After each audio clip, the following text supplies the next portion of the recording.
Kamusta mga tol? Pahingin tubig! Pahingin tubig! Pahingin tubig! Nakakatog pa katawa ko sa Game 7. Ang tindi!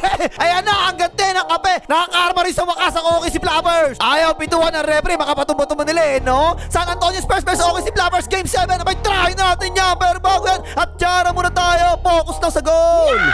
Okay, game, first quarter. Walang surprises sa first 5 ha. So yung bayaman, nanulong agad ng lakas Tumulong sa balitong jet ng banda. Patay ka agad. Nakauna ang Spurs mga tol ha. Sinana ang tumatawa kay Vaseline. Kaya inatake ka agad sa pick and roll. Bumababa naman ng konti si Frankenstein. Step back by the way. Patay din.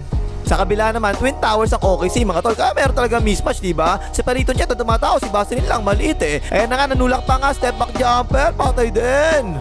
Pero ang ginawa ng Spurs, binilisan nila yung baba ng bola Hindi pa nakakaset ang depensa ng OKC. Umatake na kagad kasi yung buhangin, tuloy-tuloy, patay din. Pareho maganda, simula na magkabilang team mga tol ha. Isolation dito kay Nana, walang tumutulong Ang ganda na ng pagka-contest, ginamper, patay din. Tapos ito, kakaiba ginawa ng Spurs no? So yung Bayaman na nagbaba ng bola, siya nagpa-point guard Si Castillo buhangin, siya ay nasa ilalim. So malaksak na nga, tumulong ang depensa. Binagsak kay Castillo buhangin, pabanda, patay ka dyan. Parang yun ang game plan ng Spurs mga tol no? Sa ibabaw atake palagi si Bayaman. 5 out ang ginagawa nila, nasa labas silang lahat. Ayan no, give and go ginawa ni Bayaman. Napasahan na nga, sumalo mo si Palito Jet, tak! Lamang kagad ang anim ang Spurs mga tol ha. Inilabas kagad nila si Lugay, ipinasok kagad si Cargo. Na nga si Nana, tinulungan sa ibabaw. Nabagsak ang bola, Frankenstein, palobo, patay ka dyan. Yung Spurs naman, puro 5 out ang ginagawa nila Opesa. Lahat talaga sila nasa labas Tingnan mo, ilalim, ang luwag Pikero si Bayaman, tsaka si De'Aaron Foxboy, tumira na agad, Potre, patay din. At kung napanood nyo yung preview natin kahapon, diba, sabi ko doon, ang ginagawa ng Spurs palagi, isang segundong tulong lang, tinatakot lang nila si Nana na magdo-double team sila, tapos aalis na agad. Tingnan mo pero alam na ni Nana yung gagawin palobo, patay ka dyan. Tapos pangalawang pagkakataon na to, galing sa shoot to mga tol ha. Binibilis na ng Spurs ang baba ng bola. Hindi na nila inaantay makaset ang depensa ng OKC. Tinira na naman kagad kay Giga Naleta, Potre, patay din. 8 na lamang ng Spurs kagad mga tol ha. Naagawan pa kasi Cargo, tapo ng sabaw. Takbo to, takbo mo. Idiretso mo na, lumehap. Wala, putback, tak. Time out ang OKC.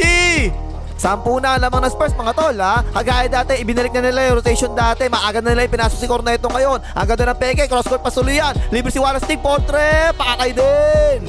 At sabi ko sa preview kahapon, diba? Kapag pinasok si Corneto, Wallace, De'Aaron Foxboy, dapat nakaupo rin. Ganun nga yung ginawa nila ulit 4 na players yan na kaya dumipensa kay Nana ha. Nakalibre si Vaseline, tumira na kagad, Potre, patay din. Sumagot naman kagad ang OKC. Walang yan talaga to si Cargo. Galing no? Binilisan yung baba ng bola. Walang katakot-takot. Lumiyap sa harap ni Corneto. Patay ka dyan, meh!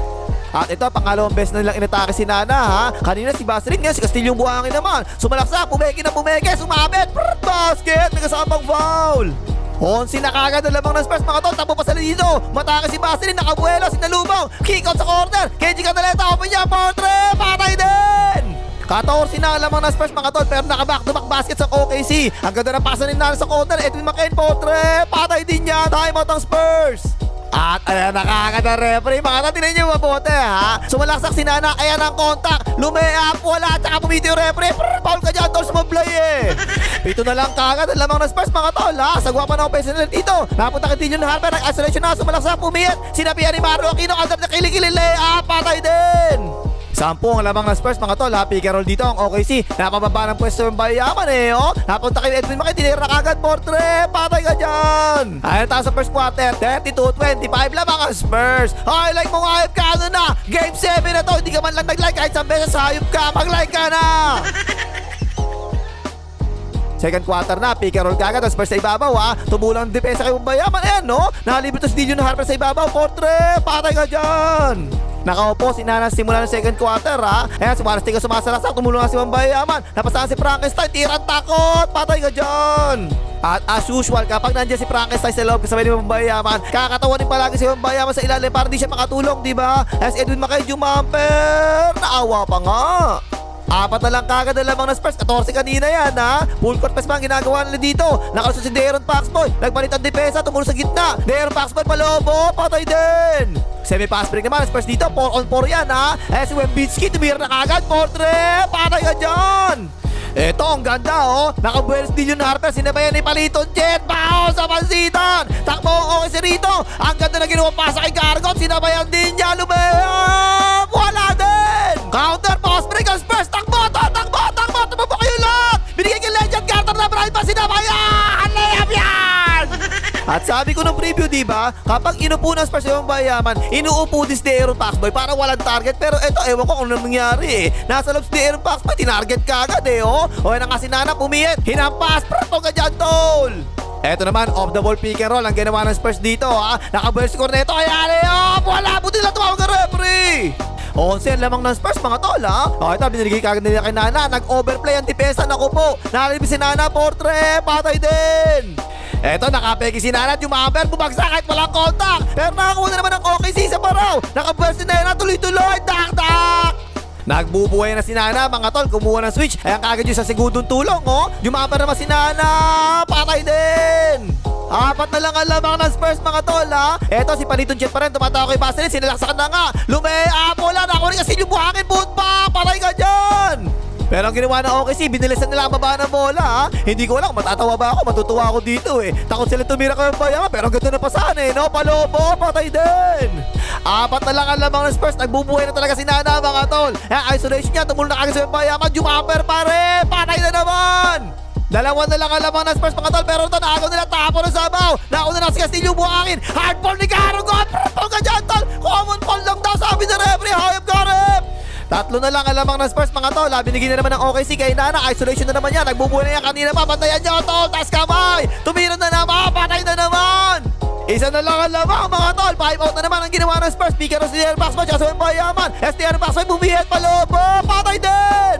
At kanina pa, nakakarami na ng offensive rebounds ang OKC second quarter. Nakakuha na naman nila. Ibinigay kay Lugat. Tinira na naman portre. Patay ka dyan. Tabla na nga. Nako po, lalamang na ang OKC, mga tol. Nag-double di pa kagad ang Spurs na pasahan si Bito. Jumabas sa may free throw. Patay ka dyan, lamang na OKC. Tatlo na lamang ng OKC, mga tol. Hayop na yan. Buti na lang may veterans ng Spurs. Ang ganda na pasahan. Napunta ni De'Aaron Foxboy. Veterans yan, portre. Patay ka dyan, tabla na. Tapos ayan, double team na naman Spurs kay Nana, ha. Asama ng pasa, tapo ng sabaw. Takbo, tol, ipasa mo. Yan, diretso mo na, tol. Lumayak, kulaya, putback, dak-dak. Lamang na Spurs. Last shot sa second quarter, inubos na ng Spurs ang oras, sabi nila kayo Bayaman. Ang matake, tinadyo ang galaw, mga tol. Napakahirap ang tira niya, buwang mapapabanda, patay ka dyan. Ayan ito, second quarter, 56-53, lamang ang Spurs, commercial, pasok. Third quarter na, nag-start si Bito para sa OKC, mga tol, ha. Ayan, natake kagad si Tony Baselin, eh, oh. Biglang pumula, patay ka dyan. Yang lineup change ng OKC na yan, ginawa nila yan, mga tol. Para yung lima nila sa loob, lahat may tira sa 3 points, diba? Walang babantay sa Bayaman, walang tira sa 3 points, eh. O yan na nga, napasahan si Bito, palobo, patay din yan. Medyo kalmado pa simula ng third quarter, mamaya na ako sisigaw, ha. At naman, nag-pick and roll ang Spurs dito. Napaswitch ang depensa, napasahan si Bayaman, tumulong pa si Nana, dinakdakan lahat, dakdak. At si Nana, ganun pa rin, eh, no? Gusto talagang buhatin ng OKC, eh. At naman, nag-switch na si Bayaman. Sumalaksak pa rin si Nana, pinuwersa pa rin. Ni-reverse layup, nabuka, bawas sa pasiton! Ganun pa rin ang depensa ng Spurs kay Nana, mga tol, ha? 1-on-1 lang, tapos merong isang segundong tulong, pero pabalik din kagad sa tao nila. Ayan, no? Pero tinir na kagad ni Nana, portre, patay din! O ayan, no? Yan yung sinasabi kong dahilan kung bakit ipinasok agad ng OKC si B2. Gusto nila parusahan yung ginagawa ng Bayaman na tumatambay sa ilalim, eh. Napunta kay Cargot, open niya, portre, patay ka dyan, lamang na OKC! Eto, mga tol, tinan nyo mabuti, oh. Nakasiko sa mukha si Castillo buhangin. Ayan, no? Pero walang pito referee, nakasinana. Nakapeki pa nga, ikaw pa nga, foul. Lamang na ng tatlong OKC, mga tol, ha? Horse action ang ginawa ng Spurs dito. Pass sa big side corner, tinira kagad ni KG Canaleta, portre, patay ka dyan, tabla na kagad.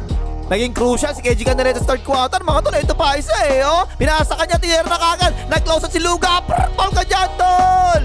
Tapos hindi gumana mga flop ng OKC ngayon, mga tol, ha? Tinan niyo ginawa ni Edwin McCain, no? Ni-wrestling si Baselin, bagsak talaga si Baselin, eh. Foul ka dyan, Edwin McCain. Nagreklamo si Baselin, kala niya siya yung foul, eh, no? At ayan na naman, tingnan nyo, nag-flop na naman si Edwin McCain. Ayan, no? Nakakarma kagad, nalibre si KG Canaleta, tinira kagad, portre, patay na naman! At ayan na naman yung backcourt violation, hindi tinatawagan din niya mabuti, oh. Natanggap ni Nana yung bola, isang paa pa lang nakahawak, galing pa talaga sa kabila, eh, no? Pero di pumito ang referee, na-screen na si Nana, tumulong si Bayaman, ayan yung tulak, ang galing niya dyan, step back by the way, patay ka dyan! Eto, second chance points para sa Spurs, ha? Binigay kay Dillon Harper, miskin si Bayaman. Tignan nyo ang galaw, mga tol, parang veterans, rookie pa lang yan, ha? Jumamper, patay ka dyan! Pero eto talaga ang MVP ng third quarter mga tol, si Kenji Candeleta no? Bagsak si Wembanyama sa loob. Libre-libre si Kenji Candeleta. Open niya for three. Patay na naman. Time out ang OKC. Tapos hindi talaga gumagana mga flop ng OKC ngayon mga tol no? Medyo natuhod ng konti din si Chicago at bumagsak tuloy. Pero sabi ng referee, Spurs ball! Hanip ko na rep! 8 na ang lamang ng Spurs mga tol. Semi-pass pick pa sila dito. Binigay kagad kay Wembanyama. Tinira kagad Wembanyama. For three. Patay ka dyan! Tapos inilabas si Wembanyama mga tol. Lamang na siya mga Spurs ha. Bumalik siya. Lamang din na siya mga Spurs kasi 1 minuto lang siya pinagpahinga no? Ibinalik din kagad ang prato ka dyan tol.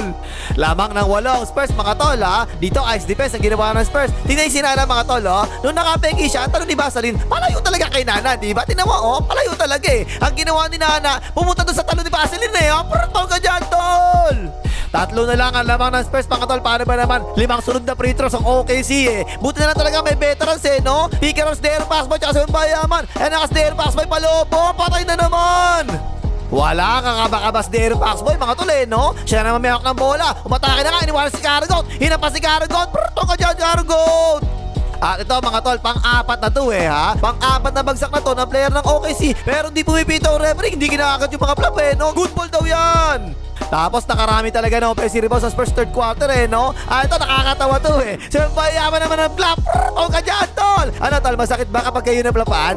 Tapos third quarter 80-77. Lamang ang Spurs ng 3. Commercial, pasok. Okay, final quarter na to ha. Nakaupo muna si Nana kaya si Edwin McKay ni-screenan. Umi-step back, nag-by the way. Patay ka dyan. 2 lang ang lamang ng Spurs mga tol ha. Pero crucial na time to para sa OKC kasi nasa loob si Wembanyama habang nakaupo si Nana, diba? At tumulong sa may free throw. Pinasa kay Eskelton Johnson. Tinira na agad for three. Patay ka dyan. Yan yung tiwala ng coach ng OKC sa bench nila no? Isa lang ang starter sa loob, 4 bench Pinasa kay Wallace Stick. Tinira na agad for three. Patay din. Tapos simula po ng third quarter, nakakarami na talaga ng offensive rebound sa Spurs mga tol. Nakakuha na naman nila Second chance pa isa naman to sa malakas sa Wembanyama. Yes, Kelton Johnson sa quarter for three. Patay na naman. Tapos si Peliton Chet mga tol, hindi talaga ramdam sa series na to no? Kaya sumalaksak, bagsak. Wag mo sa shot lang dyan, tira mo na tol. Ang ganda na pagkakauntas niya for three. Wala na nga, shot lang violation na nga. Ayun, binirik na kagad ng OKC si Nana. Last 10 minutes na nalalabi sa oras Isolation para kay Wembanyama. Tumira na nga, tinamaan sa braso. Prato ka dyan tol. At akala ko mga tol kapag ganito ng crucial, lalamang na ang OKC sa ganito kasi mas maganda yung composure nila. May finals experience sila, di ba? Pero grabe ang composure ng Spurs. Ayan, Terry Pass Boy for three. Patay din. Lamang na ng siya mga Spurs mga tol Hindi pa rin kinakabahan ng OKC. Si Peliton Chet lang kabado betlog Libre si Wallace Stick. Open niya for three. Patay ka dyan. Pero ang naging problema ng OKC, pumapasok ang mga 3 points sa Spurs sa fourth quarter. Wembanyama step back for three. Patay. Tapos ito, 4-point swing para sa Spurs mga tol. Naka-defense sila sa pass break dito. Ayaw na buwaba ng OKC, pagod na. 3-on-2 pass break yan, ang ganda ng pasa. Yes, Kelton Johnson, lumaya. Patay ka dyan, time out ng OKC. Lamang na ng 11 Spurs mga tol. Nagulat ako, ipinasok bigla si Frankenstein O yan na nga, off the ball pick and roll ang ginawa nila. Napasahan na nga si Frankenstein, nakabuelo. Dak-dak, may kasamang foul. Eto, inatake na nga ni Nana si De'Aaron Fox Boy Ayan yung 1 segundong tulong, umalis din kagad. Pero nag-isolation pa rin si Nana. Biglang ng turnaround by the way. Patay ka dyan, time out ang Spurs. Ayun, pinahinga mo na si Wembanyama mga tol Pinasa score na ito, nakakatapa na sabaw. Habulin mo, Corneto, habulin mo. Habulin mo, sa pasitan. Grabe, ganito naman no? Eto, show defense ang ginawa ng OKC nasa Castillo buhangin, matake na, nanulak. Biglang jumamper, patay ka dyan. Ayun, balik sa 8 lamang ng Spurs. Ipinasok na kagad si Wembanyama drive and kick out ginawa nila dito. Nakapega si Kenji Candeleta. May step back for three. Patay ka dyan. Naka-fast break naman ang OKC rito mga tol Tingnan nyo ang effort ni Wembanyama. Nakauna si Edwin McKay. Hinahabol pa rin talaga. Ayan na, for three. Tungkab na nga. Pero tingnan nyo ito mga tol Staggered sila sa ibabaw ang Spurs. Nalibre si Kenji Candeleta. Tumuro si Frankenstein. Tingnan nyo sa ilalim mga tol. Ang lilit ang OKC 4 na malilit yan. Ako na kantin yun. Harper Food ba? Patay ka dyan. Time out ang OKC. Lamang ng 11 ang Spurs mga tol. Last 4 minutes na lang Tingnan si Nana mga tol. Inabangan talaga ni Wembanyama Napakahirap naman niya. Patay pa rin. Pero bumawi naman kagad ang Spurs. Hindi yun Harper. Tingnan nyo mga tol. Parang hindi rookie. Parang veterans Biglang pumula for three. Patay din. 12 ang lamang ng Spurs mga tol. Ingatan nyo na yan. Ang ganda na pasahan ng OKC. Nalibre si Wallace Stick sa corner for three. Patay din. Siya man lamang ng Spurs mga tol. Last 2 minutes na lang Tingnan nyo ito mga tol Tumulong sa may free throw Spurs diba? Kadalasan ginagawa kasi nandiyan. Sabi ko kanina 1 segundo lang yan Ito ang tagal Napasahan si Wallace Stick. Open niya for three. Patay na naman. At na-turn over pa nga Spurs. Bola na naman ang OKC. 6 lang ang labang ha. Hawak nila na agad na defense ni Kenji Candela. Tama na tumutulong. Contested niya Portre. Baldog na Baldog! Tapos nagulat ako mga tol. Kailangan makadipesa ng OKC Riba. Inilabas si Palitong chat eh. 1 big na lang ang OKC rito ha. Eh si Kenji Candela na open tumira na wala yan. Open si Riba tsaka putback tuloy. Totas kayo dyan. Last 50 seconds na lang, 6 man lamang ng Spurs. Naibig sa Connors Castillo Buangin. Tinan nyo ang coach ng Spurs, mga tol. Nasa tabi ng referee. Timeout on, timeout ka! Timeout kami! Kulit mo eh! O siya, ito na! Timeout!